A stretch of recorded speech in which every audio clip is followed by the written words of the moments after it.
बिस्मिल्लाहिर्रहमानिर्रहीम अस्सलाम वालेकुम। आज हम बिजनेस टैक्सेशन के अंदर सी कॉर्पोरेशन का जब हम टैक्स फाइल करते हैं जिसके लिए फॉर्म यूज होता है 1120, तो उसके लिए एक चीज हम होती है बिजनेस इंटरेस्ट एक्सपेंस लिमिटेशंस। तो नॉर्मली जब हम टैक्स पढ़ते हैं तो टैक्स के अंदर क्या होता है कि आप जो हैं बिजनेस इंटरेस्ट जो होता है, अगर वो हम पार्टनरशिप या एस्कॉर्ट या स्मॉल बिजनेस के हवाले से पढ़ें तो उसके अंदर क्या होता है कि आपको डिडक्शन मिलती है इंटरेस्ट एक्सपेंस। जो आप इंटरेस्ट पे कर रहे हैं, कहीं से आपने लोन लिया है बिजनेस के लिए और वो आप इंटरेस्ट पे कर रहे हैं, तो आईआरएस आपको डिडक्शन अलाउ करता है। ठीक है। सिमिलरली जब हम एस कॉर्प की बात करते हैं तो एस कॉर्प के अंदर भी क्या होता है कि बट एस कॉर्प जो है वो, सॉरी, सी कॉर्प जो है वो कंपनी है और वो शेयर होल्डर के पैसे से जो है बिजनेस करती है। दूसरी बात यह है कि इसके अंदर लिमिटेड लाइबिलिटी है, यानी कि जो ओनर्स हैं उनके पर्सनल एसेट लाइबल नहीं है। तो ओनर इस चीज का मिस यूज कर सकते हैं। ठीक है, पर्सनल एसेट लाइबिलिटी नहीं है बहुत ज्यादा, वो जो है लोन लें और उसके बाद उसका इंटरेस्ट एक्सपेंस की भी डिडक्शन लें, और बाद में अगर बिजनेस डिफॉल्ट कर जाए तो बस जो बिजनेस के एसेट हैं वो लायबल हैं। तो इस तरह से उसको मैनिपुलेट किया जा सकता है। ठीक है। तो जब हम बिजनेस इंटरेस्ट एक्सपेंस लिमिटेशन की बात करते हैं तो आईआरएस अलाउ करता है कि भाई आप बिजनेस के लिए ले लें इंटरेस्ट, लोन लें, आप जितना आप लेना चाहते हैं आप उतना लोन लें बिजनेस के लिए। बट उसकी जो इंटरेस्ट है, तो फिर डेफिनेटली जब ज्यादा लोन लेंगे तो उस पर इंटरेस्ट भी ज्यादा पे करना पड़ेगा। तो मगर उसकी कुछ लिमिटेशन है। ठीक है। तो limit the amount of business interest expense company can deduct each year. तो उसने बोला भाई आप जितना चाहे इंटरेस्ट लें, लोन लें, मगर हम आपको क्या करते हैं, लिमिट कर देंगे कि आप कितना डिडक्शन आईआरएस से ले सकते हैं जब आप रिटर्न फाइल करेंगे उसका। Correct? If the business borrow a lot of money and pay the lot of interest, it may not be allowed to deduct all the interest immediately for the tax purpose, क्योंकि हमारा concern है deduction का for tax purpose. ठीक है। तो example क्या है कि business profit before interest and tax 1 million है, interest paid to the loan 50,000। यहाँ कुछ रूल्स आ जाते हैं। ठीक है, यहाँ आईआरएस कुछ रूल मेंशन करता है और वो सेक्शन, उसका सेक्शन क्या है, 163 जे। ये सेक्शन क्या कहता है कि द एक्चुअल सेक्शन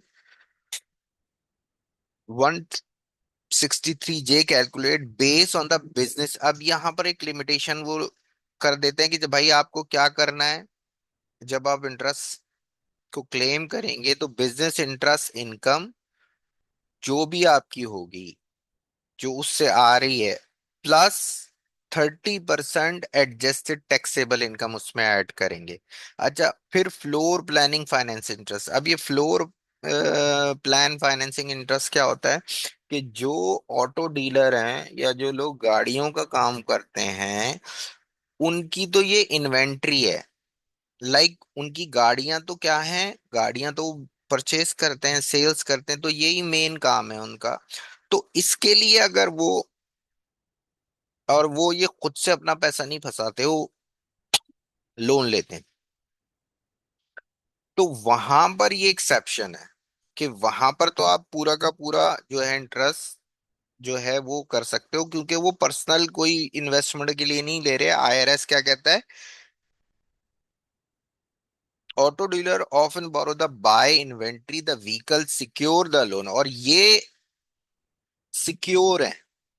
सिक्योर मतलब दो तरह के हमारे पास लोन होते हैं, एक सिक्योर लोन होता है, एक अनसिक्योर लोन होता है। सिक्योर लोन वो होता है जिसके लिए कोई ना कोई कोलेटरल हो। कोलेटरल मतलब कोई ना कोई चीज उसके अगेंस्ट बैंक के पास, उसके पेपर या उसका कोई ना कोई अथॉरिटी के बैंक का उस चीज पे कंट्रोल है। अगर लोन नहीं प्रोवाइड किया जाएगा तो जो लेंडर है वो अपना लॉस उस चीज को उस पे पोजीशन लेकर उसको सेल करके वो उसको पूरा कर लेगा। करेक्ट। तो इसलिए आईआरएस उनको अलाउ करता है कि वहां पर जो लोन है, क्योंकि वो बेसिक नेचर ऑफ बिजनेस के लिए आपने लिया है और उस पर वो लोन के लिए कोलेटरल है, तो वो तो आप पूरा का पूरा डिडक्शन में आ जाएगा।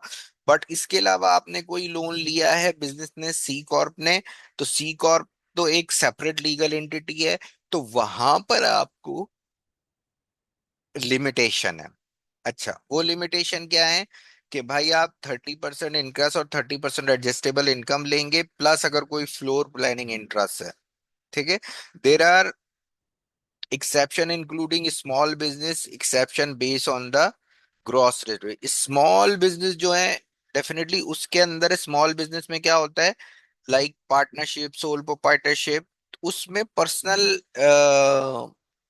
उनकी प्रॉपर्टी लायबल होती है, तो वहां पर तो आप ले सकते हो। बोलते हैं तुम नहीं पे करोगे, हम तुम्हारी पर्सनल प्रॉपर्टी से रिकवर रिकवर कर लेते हैं, तो वहां पर तो आईआरएस अलाउ करता है कि भाई आप डिडक्शन ले लो। एनी डिसअलाउ इंटरेस्ट, अगर उसकी एक लिमिट है कि आप कितना उससे करोगे, any disallow interest carry forward हो जाएगा फ्यूचर ईयर में। यानी कि उसने बोल दिया कि आप पहले साल में कितना अलाउ कर सकते हो, और दूसरे साल में जो अगर रह जाएगा, जो भी आपका इंटरेस्ट है आपने पे किया है, वो आप नेक्स्ट ईयर में लोगे। देखो यहाँ, देखो ये एक एग्जाम्पल है, ये कह रहा है business profit before interest and tax 1 million है, इंटरेस्ट पेड किया है 500,000, but assume the section 163 limit 30% of adjusted taxable income. तो 30%, हम ये एडजस्टेड टैक्सेबल इनकम है, इसका 30% लेंगे तो कितना बनेगा, 300,000। मैक्सिमम डिडक्शन उसको मिलेगी इस साल 300,000, बट उसने पे कितना किया है, उसने पे किया है 500,000। तो 500 का क्या होगा, ये नेक्स्ट ईयर के अंदर आप जाके उसको, जो 200,000 है उसको आप excess interest carry forward in future year में चला जाएगा। So the business can deduct only 300,000 out of 500,000 interest expense this year, और जो फ्यूचर में चला जाएगा तो वो कैरी फॉरवर्ड होता रहेगा। ये इसकी लिमिटेशन है, मगर सिर्फ उतना जितना आईआरएस बता रहा है। करेक्ट। अच्छा, इसको भी हमने डिस्कस कर लिया। अच्छा, अनयूज इंटरेस्ट का वही बात, अनयूज इंटरेस्ट का क्या होगा, any disallowed amount carry forward in a future year. ठीक है। However this limitation does not apply for the tax payer whose average gross received 29 million और लॉस। अगर किसी की एनुअल इनकम 29 मिलियन और लेस है, तो प्रोवाइडिंग देम एक्सेप्शन और स्मॉल बिजनेस वो सेम ईयर में डिडक्ट कर लेगा। अगर उसकी, अगर 30 मिलियन से अबव है तो वो नेक्स्ट ईयर में जाएगा। इंटरेस्ट एक्सपेंस पेड इन इनका during the year, limitation one section disallow करता है और वो कैरी फॉरवर्ड हो जाएगा और डिडक्शन नेक्स्ट ईयर्स में चले जाएगी। The average gross receive threshold adjusted inflation each year always verify, जो भी उसकी, यानी कि 25, 26, 27 जब भी है उसको आप आईआरएस पे चेक करोगे। ठीक है। अच्छा, बिजनेस इंटरेस्ट एक्सपेंस लिमिटेशन वही अभी जो हमने बात की है, कि अगर वो इंटरेस्ट एक्सपेंस की लिमिटेशन है कि उसकी बिजनेस, एडम की बिजनेस इनकम है 80,000 बिजनेस इनकम, और उसने इनकम एक्सपेंस इनकट कर दिया है 1 मिलियन का, और उसकी एक excluding floor pricing how much he can interest can deduct 80,000 plus जो हमने बोला था 30% वो एनुअल ग्रॉस का लेगा। तो 30% एनुअल ग्रॉस उसका क्या है, उसकी यहाँ पर क्या कह रहा है, ये एडजस्टेबल टैक्सेबल इनकम है 2.1 मिलियन। तो वो 2.1 मिलियन का अगर 30% लेगा तो 630,000 आ जाएगा। इसमें ये ऐड करेगा 80,000 जो उसकी इनकम है, तो उसकी मैक्सिमम डिडक्शन लिमिट आ जाएगी 710। करेक्ट है। बट एक्सेस अमाउंट क्या है कि अब 710 इसकी मैक्सिमम है, मगर उसका इंटरेस्ट एक्सेस अमाउंट कितना आ जाएगा, 290। अगर उसका इंटरेस्ट एक्सपेंस कितना है आप देखें, 1 मिलियन था, और 790 उसकी क्या है, मैक्सिमम लिमिटेशन है, तो फिर भी उसका बचता है। तो ये क्या है, क्योंकि वो पूरा क्लेम नहीं कर सकता, लिमिटेशन है, तो the interest expense can not be deduct this year. ये वो फ्यूचर ईयर्स में जाकर क्या करेगा, फ्यूचर ईयर्स में जाकर वो कर लेगा। However this allow amount is carry forward to the following year and treated as a business interest expense for that, वो कैरी फॉरवर्ड में चला जाएगा। आई बिलीव ये क्लियर हो। स्मॉल बिजनेसेस को एक्सेप्शन है, if the Adam has a small business average receipt उसकी yearly prior 3 years के अंदर 29 मिलियन और लेस है, द फुल अमाउंट वो डिडक्ट कर सकता है। तो वो क्या करेगा, 30% लेगा, 5 मिलियन का वो हो जाएगा कितना, 1.5 मिलियन फुल अमाउंट डिडक्ट कर लेगा इसी साल। इसी साल क्यों फुल अमाउंट डिडक्ट कर लेगा वो, क्योंकि स्मॉल बिजनेस के लिए ये एक्सेप्शन है। Correct. Deduction is limit for the to business interest expense plus 30% जो भी उसकी एडजस्टेड ग्रॉस इनकम होगी and any disallowed amount to carry forward. Small businesses average receive 29 million और less exempt for this limitation, जो average है उनकी वो इस ईयर से रह जाएगी। ठीक है। अगर उसका थ्री शोल्ड के अंदर आता है लाइक 29 मिलियन और लेस है तो वो पूरा का पूरा कर लेगा, और इससे अबव है तो फिर वो उसको नहीं करेगा। अच्छा, अगर अमाउंट नेगेटिव में आ रहा हो, अगर एडजस्टेड इनकम नेगेटिव में आ रही है, अजीम नोवा corporation is a C corporation with the calendar year and can be taxable adjusted income, उनको लॉस हो गया 2 मिलियन का। Nova earn 50,000 interest income and has floor plan financing interest, however the income 200 as business expense। अब उसने 200 उसका business expense है, तो यहाँ पर 50,000 है, और उसको अगर वो 30% लेगा प्लस करेगा इसमें, उसकी जो टोटल उसको लॉस हुआ है 2 मिलियन का, तो वो नेगेटिव में आ जाएगा। तो अब नेगेटिव में तो कोई चीज क्लेम हो नहीं सकती है, ठीक है, नेगेटिव अमाउंट में तो वो 50,000 क्या हो जाएगा, उसकी मैक्सिमम डिडक्शन हो जाएगी। तो the 30% of adjusted taxable income is negative, there treated as zero. तो इसको हम क्या करेंगे, जीरो ट्रीट करेंगे, और वो पूरा का पूरा वो इंटरेस्ट इस साल जो है वो डिडक्ट कर सकता है अपने 1120 फॉर्म में। Disallowed amount carry forward. तो अगर बिजनेस इंटरेस्ट एक्सपेंस इन इसका 200,000 होता, लेस लिमिटेशन 50 होता, तो इसका डिसअलाउ अमाउंट कितना हो जाता, 150, और this disallow amount can not be deduct in the current year, carry forward the following year, this treated as a interest expense for that year, और उसको हम क्या करेंगे, इसी साल का एक्सपेंस ट्रीट कर लेंगे। करेक्ट। स्मॉल बिजनेस को अगेन वही, कि स्मॉल बिजनेस को no is qualify small business, और उसका एवरेज जो है प्रायर 3 ईयर में 25 और लेस है, तो वो फुल डिडक्ट कर सकता है। स्मॉल बिजनेसेस को एक्सेप्शन है, क्योंकि स्मॉल बिजनेस में उन लोगों के पर्सनल एसेट लायबल होते हैं। ठीक है। जब पर्सनल एसेट लायबल होते हैं तो डेफिनेटली फिर वो उनको अलाउ होता है कि वो आईआरएस उनको अलाउ करता है। ठीक है। समरी क्या है, limitation business interest income plus 30% adjusted taxable income 50,000, disallow amount carry forward 150 है। इफ द स्मॉल बिजनेस होगा तो फुल वो डिडक्ट कर सकता है, बट अगर स्मॉल बिजनेस नहीं होगा तो वो नहीं कर सकता। ठीक है। अच्छा, पुराने एक मेथड था इनकम सेक्शन 163 का, और एक अब नया मेथड है, लाइक कि अगर हम ये है income before interest tax and depreciation and amortization versus ये E income before interest, I for interest, T for tax. अच्छा, अगर profit before interest and depreciation and amortization ये है 1000, डेप्रिसिएशन एंड अमोर्टाइजेशन 200 है, और इंटरेस्ट एक्सपेंस 3 है, तो old style of calculation क्या होता था, हम ये वाला अमाउंट लेते थे, इंट्रा अमाउंट एडजस्टेड टैक्सेबल इनकम आ गई, और लिमिटेशन क्या थी इसकी, कि इस पे लगाते थे हम 30%, 300 आ गया, फुल डिडक्टेबल होता था। बट नाउ अब हम क्या करते हैं करंट कैलकुलेशन के अंदर, इस तरह से होता है, interest income like before interest and tax के, टैक्सेबल इनकम ले ली 1000, उसमें से लेस करा हमने ये 200 डेप्रिसिएशन एंड अमाउंट अमोर्टाइजेशन, तो ये अमाउंट आ जाएगा आफ्टर दिस। अच्छा, इंटरेस्ट क्या है, 800 की लिमिटेशन हो जाएगी, तो इसका 800 ले लेंगे हम, जो 240 आएगा, और only 240 deductible this year, 60 carry forward चला जाएगा। क्योंकि टोटल उसने इंटरेस्ट कितना पे किया है, 300। जब टोटल 300 उसने इंटरेस्ट पे किया है, तो ये इसके अंदर 240 जो है इस ईयर वो डिडक्ट कर लेगा, 60 जो है वो नेक्स्ट चला जाएगा। ठीक है, अभी क्या है कि depreciation and amortisation reduce interest adjusted taxable income, ठीक है, लोअर कर देंगे वो सेक्शन 34 को। अच्छा, इसका हम फॉर्म देखते हैं। इसका ये फॉर्म होता है, करेक्ट। ये limitation of business interest and expense, तो इसको हम क्या करते हैं, इसको हम फिल आउट करते हैं।